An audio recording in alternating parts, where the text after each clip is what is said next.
Une fillette est témoin du meurtre de sa mère, mais en état de choc, elle est incapable d'identifier le tueur. En l'absence de preuves, l'enquête est au point mort. Après l'enterrement de Cathy, je n'arrêtais pas de me demander qui avait bien pu faire ça. Puis, la police scientifique décide de faire une reconstitution du meurtre En résumé, on était tout simplement en train de s'étrangler mutuellement. et découvre des indices cachés depuis 15 ans. Pour résoudre ce genre d'affaires, on a besoin de la science et d'un peu de chance. Ici, on a eu beaucoup de chance. Une petite fille assiste, terrorisée, à l'intrusion d'un homme dans sa maison. Pour obliger sa mère à se soumettre à ses désirs pervers, il frappe sa fille sauvagement jusqu'à ce qu'elle perde connaissance. Parviendra-t-elle à survivre à ses blessures et sera-t-elle capable de reconnaître le meurtrier de sa mère? Dans ce cas, elle se retrouvera doublement victime puisque, après avoir été agressée, elle deviendra à son tour la cible de l'assassin qui essaiera de l'empêcher de témoigner. L'affaire que je vais vous raconter maintenant est dans ce sens doublement terrifiante. Mike Odom fait la connaissance de Cathy Martin au lycée. Ils sortent un moment ensemble, puis décident de se marier. Mais avant le mariage, Mike est arrêté pour trafic de drogue, une erreur de jeunesse qui l'envoie derrière les barreaux pendant 2 ans. Je me souviens que lorsqu'il était en prison, Cathy avait décidé d'attendre qu'il soit libéré pour reprendre leur relation, ce qu'elle a fait. Peu après sa sortie de prison, Mike et Cathy se marient. Ils ont 2 enfants, Tasha et Sean. Le père de Cathy propose même à Mike de l'engager dans son entreprise d'enseigne publicitaire. Cathy faisait de son mieux pour que leur mariage fonctionne. Tout va pour le mieux, jusqu'à ce qu'un soir, Mike ne parvienne pas à joindre Cathy. Celle-ci a pourtant dit qu'elle resterait à la maison avec les 2 enfants. Cathy ne répond pas au téléphone. Mike décide alors d'appeler le voisin et lui demande d'aller voir ce qu'il se passe. Le voisin est allé voir, il a frappé à la porte, mais personne n'a répondu. Il a regardé par la fenêtre, je crois que la télé était allumée. Il y avait quelque chose d'anormal. Mais au lieu d'appeler la police, le voisin part directement chercher de l'aide en ville. Un officier de police et lui reviennent ensemble au domicile des Odom. L'officier entre dans la maison. La porte n'est pas fermée. À l'intérieur, il découvre la petite Tasha, 4 ans, inconsciente sur le canapé du salon après avoir été battue. Mais elle respire encore. Sean, 2 mois, est dans la pièce d'à côté. Il n'est pas blessé. Dans une autre pièce, il découvre le corps de Cathy Odom gisant sur le sol. Elle est nue et baigne dans son sang. Elle a été poignardée à mort. L'ambulance transporte d'urgence la petite Tasha à l'hôpital. Lorsque le père de Cathy arrive sur les lieux, la police ne lui donne que peu d'informations sur le drame qui vient de se produire. Je lui ai demandé où étaient les enfants, et il m'a répondu qu'on les avait emmenés à l'hôpital. Et il a ajouté que je ferais bien de m'y rendre moi aussi pour voir si tout allait bien. Frank m'a décrit le sentiment effroyable qu'il a ressenti en levant les yeux vers l'écran de la télé dans la salle d'attente de l'hôpital. C'est comme ça qu'il a appris le meurtre de sa fille. Je n'étais pas encore au courant. Quand j'ai vu ça, je suis sorti de l'hôpital, je me suis assis et j'ai pleuré pendant un long moment. Puis peu à peu, j'ai retrouvé mes esprits. Je ne suis pas retourné à la maison ce soir-là. C'était bizarre. Lorsque Mike Odom arrive, la police l'observe attentivement. Mike Odom, le mari, est arrivé. Il portait un jean et un t-shirt bleu. L'un des enquêteurs a remarqué qu'il y avait des taches sur son t-shirt. Est-ce que c'était du sang ou autre chose? La police procède à la fouille de la maison et retrouve des traces de sang dans la salle de bain. Ce qui veut dire que le tueur a tout nettoyé avant de quitter les lieux. Mais la police ne trouve aucune trace d'effraction. À l'exception de la porte d'entrée, toutes les portes sont fermées à clé. Cathy connaissait probablement son meurtrier. L'autopsie révèle que Cathy Odom a été poignardée à 19 reprises et agressée sexuellement. Il s'agit d'un crime passionnel. Le tueur connaissait la victime. Si ce n'était pas le cas, pourquoi aurait-il jugé nécessaire de la poignarder à 16 reprises et de l'égorger 3 fois? La disposition des vêtements de Cathy leur en apprend un peu plus sur le déroulement des faits. Elle les a enlevés, puis les a soigneusement pliés. Ils n'ont pas été arrachés. Elle s'est déshabillée de son plein gré. La police pense que l'assassin s'en est pris à la fille de Cathy, Tasha, pour l'obliger à faire ce qu'il voulait. Tout d'abord, ça lui a permis de faire taire Tasha. Ensuite, cela a convaincu Cathy qu'il ne plaisantait pas et qu'elle avait intérêt à lui obéir. Le tueur semble s'être servi du fil d'une lampe pour attacher les poignets de Cathy avant de la violer. Ce n'est qu'ensuite qu'il l'a poignardée à mort. Elle est morte en essayant de se protéger et de sauver ses enfants. La famille a bien du mal à faire le deuil de Cathy, mais le plus important maintenant, c'est bien entendu que la petite Tasha s'en sorte. Tasha était sous perfusion. Elle était dans le coma. Elle avait été sévèrement battue. Alors que les médecins tentent de sauver Tasha, la police interroge son père. Il était totalement bouleversé. Mais certaines personnes sur la scène de crime ont jugé qu'il fallait qu'on pousse nos investigations un peu plus loin. Bizarrement, Mike Odom n'est pas rentré chez lui directement après son travail le soir du meurtre. Il est sorti avec des amis. C'est la raison pour laquelle il a appelé sa femme, pour la prévenir qu'il rentrerait plus tard que prévu. On a déjà vu des affaires où quelqu'un orchestrait un meurtre de A à Z sans pour autant se trouver sur les lieux. Et pour se forger un alibi, il appelle quelqu'un pour lui demander de vérifier si sa femme va bien.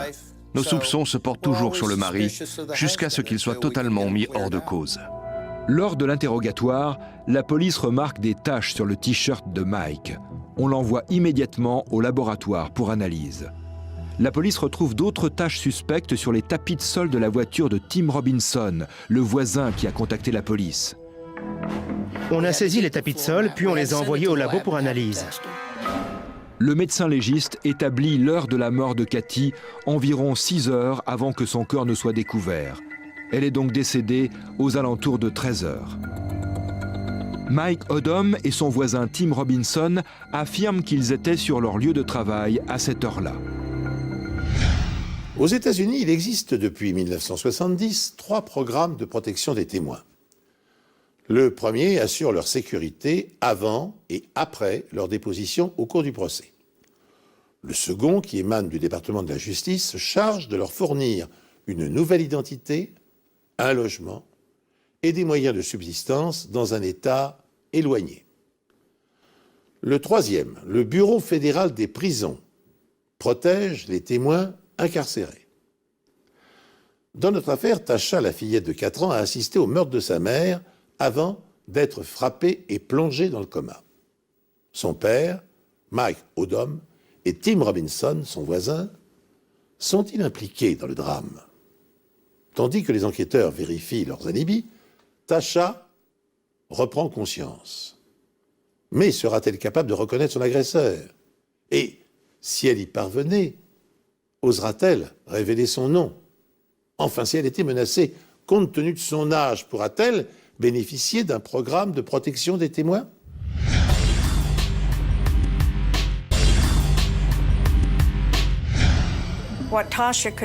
Tasha s'est souvenu que l'homme lui avait caressé les cheveux. Cela indique clairement que ce n'était pas la première fois qu'il la voyait. Puis elle a ajouté « Il avait les cheveux jaunes comme toi, mamie, de la même couleur que toi. » Ni Mike Odom, ni Tim Robinson n'ont les cheveux blonds. Mais c'est le seul détail dont se souvient Tasha. On n'avait rien, c'était le trou noir. Elle ne se rappelait rien. Les résultats des analyses révèlent que les taches dans la voiture de Tim Robinson sont tout simplement de l'huile de moteur. Problème, les taches relevées sur le t-shirt de Mike Odom sont des taches de peinture. De plus, des collègues confirment l'alibi des 2 hommes qui se sont soumis au détecteur de mensonges avec succès. S'ils n'ont rien à voir avec l'affaire, mieux vaut les éliminer de la liste des suspects aussi vite que possible pour se concentrer sur les autres. Et dans cette affaire, un nom est sur toutes les lèvres dans l'entourage de Cathy, son beau-frère Greg Marquardt. Tout le monde savait qu'il y avait beaucoup de tensions entre eux. Lui était complètement obnubilé par elle et il ne s'était pas gêné pour lui faire des avances. Non seulement elle trouvait ça particulièrement déplacé, mais pire, elle avait même peur de lui. Qui plus est, de nombreuses preuves viennent confirmer sa présence dans la maison. Ils ont trouvé ses empreintes et ses cheveux. Seul problème, Greg Marquardt fait partie de la famille et il rend régulièrement visite à sa belle-sœur. Les empreintes ne sont donc pas une preuve tangible. Le seul témoin du meurtre de Cathy Odom est sa fille de 4 ans, Tasha, mais elle a subi un grave traumatisme à la tête. Elle avait le visage complètement tuméfié. Apparemment, il lui avait mis plusieurs coups de poing. Après 2 jours de coma, Tasha se réveille. Mais avant de sortir de l'hôpital, son oncle Greg lui rend visite. Une visite que la grand-mère de Tasha n'oubliera jamais. Salut Tasha. Comment ça va? Bonjour Greg. Comment va-t-elle? Mieux. Tiens, c'est pour toi. Quand Tasha a vu Greg, elle m'a regardée et elle avait l'air terrifiée. La police demande à la petite fille si c'est son oncle qui est venu chez elle le jour du meurtre. Malheureusement, elle ne s'en souvient pas. Ils ont essayé différentes méthodes pour tenter de lui faire retrouver la mémoire. Ils ont même été jusqu'à l'hypnose dans l'espoir que des bribes de souvenirs reviennent. Elle avait subi un tel choc qu'elle avait complètement occulté tout ça. Tasha, la fille de la victime, est sortie du coma. Mais la plupart de ses souvenirs se sont effacés de sa mémoire. Pour tenter de l'aider à se remémorer la scène de crime, un médecin la soumet à une séance d'hypnose. Alors, utilisée dès la fin du XIXe siècle à des fins thérapeutiques, l'hypnose est une méthode qui consiste à court-circuiter les processus mentaux habituels pour permettre aux praticiens d'atteindre plus facilement les zones de l'inconscient. Il existe 2 approches pour plonger un patient en état d'hypnose. La première est basée sur la suggestion. La personne, face à l'hypnotiseur, subit des injonctions verbales, visuelles et corporelles. La seconde sollicite sa participation active.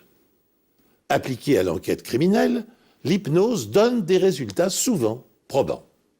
Mais cette méthode sera-t-elle efficace appliquée à une petite fille de 4 ans? Greg Marquardt, 35 ans, est marié à Shelley, la sœur de Cathy, depuis 4 ans. Shelley et Greg ont déjà fait de la prison pour une affaire de drogue. Ce genre d'affaire était très courant dans les années 80. En fait, c'est justement à cause de Greg que Cathy a décidé de déménager. L'homme lui faisait régulièrement des avances. Elle avait peur de lui, peur de se retrouver un jour seule avec lui. Bien qu'il ait essuyé plusieurs refus, Greg affiche ouvertement son attirance pour Cathy, et plus particulièrement pour une partie bien précise de son anatomie. Il était obsédé par son ventre. C'était très étrange d'ailleurs. Comment peut-on être obsédé par le ventre de quelqu'un? Cette fixation pour son ventre prend une telle ampleur que Cathy en parle même à ses amis. Cathy leur a dit « Je ne comprends pas, il fait une fixation sur mon ventre. Tout ce qui l'intéresse, c'est de coucher avec moi. » J'avais déjà entendu parler de fétichistes des pieds ou des mains, mais c'était la première fois que j'entendais parler d'un fétichiste du ventre. Et justement, Cathy a été poignardée au ventre à de nombreuses reprises. Il s'agissait de blessures très profondes.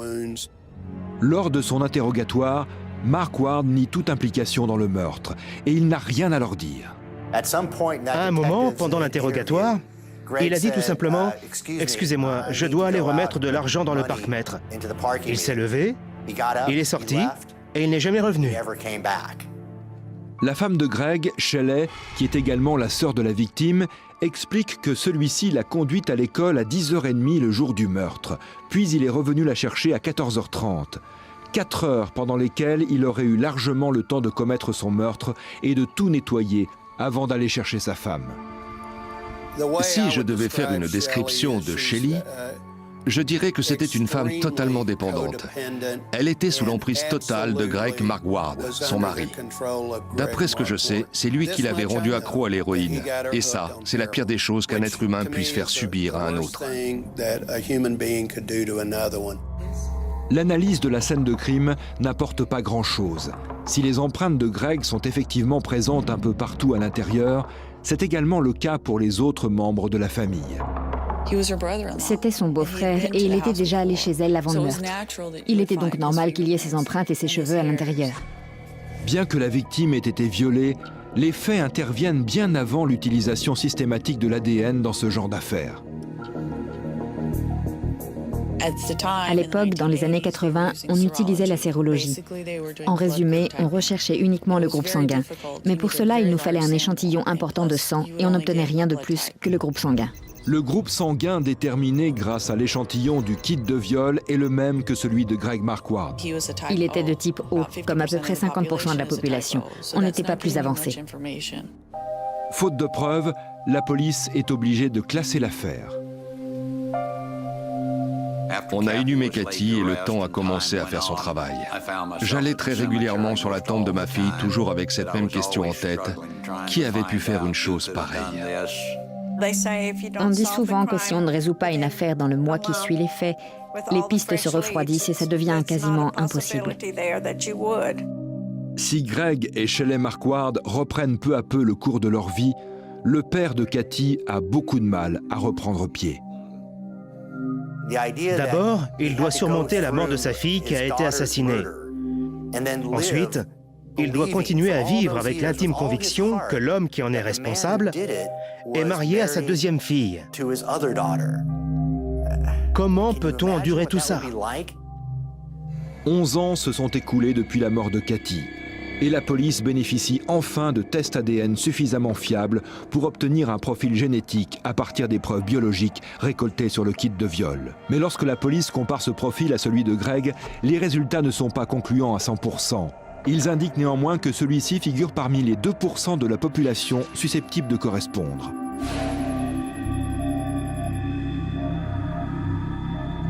Quand les résultats sont tombés, j'étais sûr qu'on le tenait.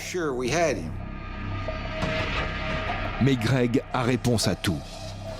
Il affirme que Cathy et lui avaient une liaison et qu'il était avec elle le matin du meurtre. Mais il précise bien qu'elle était encore en vie lorsqu'il est parti. Il n'a pas été arrêté à ce moment-là parce que le procureur à qui on avait parlé pensait qu'on n'avait pas assez de preuves dans le dossier pour le faire condamner. Lui prétendait qu'ils avaient une liaison, qu'ils avaient des rapports sexuels consentis. Il devait prouver que Greg était présent sur les lieux du crime ce jour-là et surtout qu'il était venu pour la tuer. La question est, comment faire ? 4 ans se sont écoulés depuis que les tests ADN ont révélé que Greg Marquardt figurait parmi les 2% de la population susceptible d'avoir commis le viol puis le meurtre de Cathy Odom. Mais les enquêteurs ne savent toujours pas comment contrer l'argument de Greg, qui affirme avoir eu une liaison avec la victime au moment des faits. Depuis le début, il travaille avec Catherine Long à Orkill-Selmark, poire privé de médecine légale dans la ville de Dallas.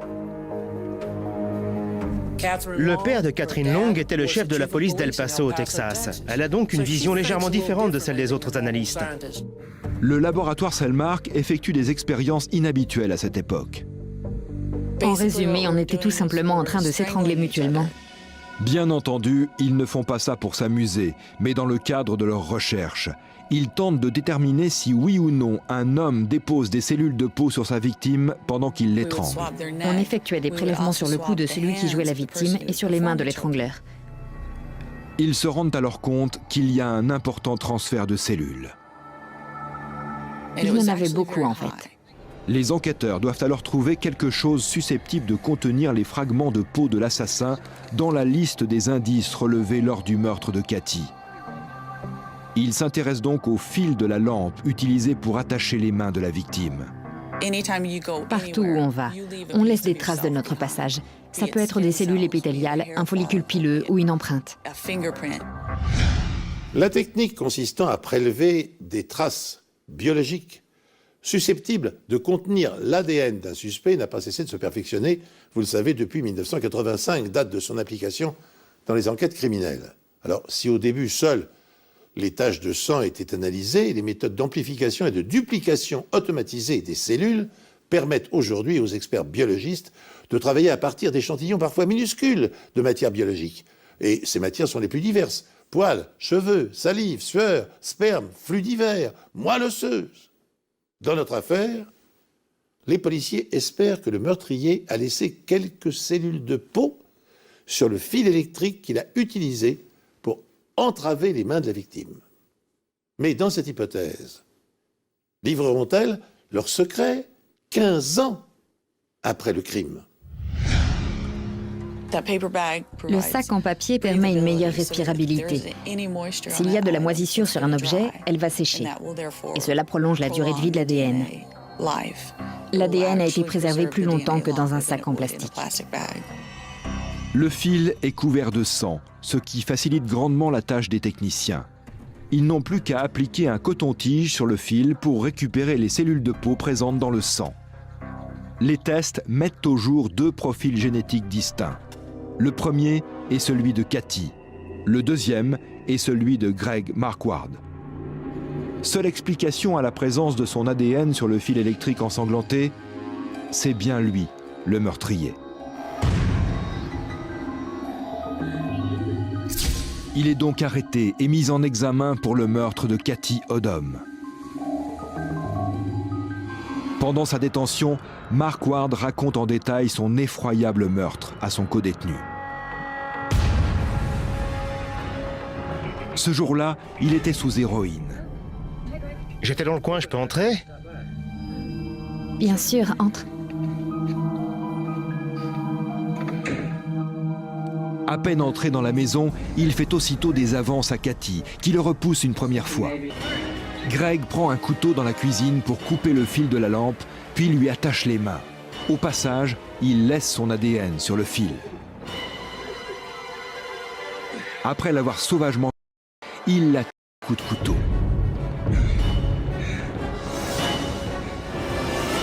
Il va ensuite se nettoyer dans la salle de bain et enfile les vêtements du mari de Cathy afin de ne pas laisser de traces de sang dans sa voiture. À ce moment-là, il est loin de se douter que la science allait permettre de le confondre 15 ans après le meurtre.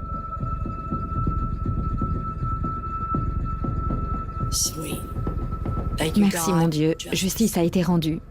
On ne sait pas comment ce sera dans 10 ou 20 ans, mais il est clair que la science aura encore progressé.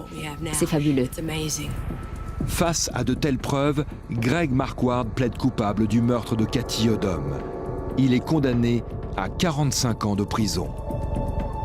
Mais au bout de 4 ans de détention, il décède d'un cancer du foie. Il avait 56 ans. Vous savez ce que je pense? C'est qu'il a bien mérité cette fin. Aujourd'hui, Tasha Odom vit heureuse en ménage. Elle ne garde aucune séquelle de l'agression qui a failli lui coûter la vie. La famille pleure toujours la mort de Cathy, mais ne peut être que reconnaissante envers les experts médico-légaux qui ont su trouver des preuves là où personne n'en voyait.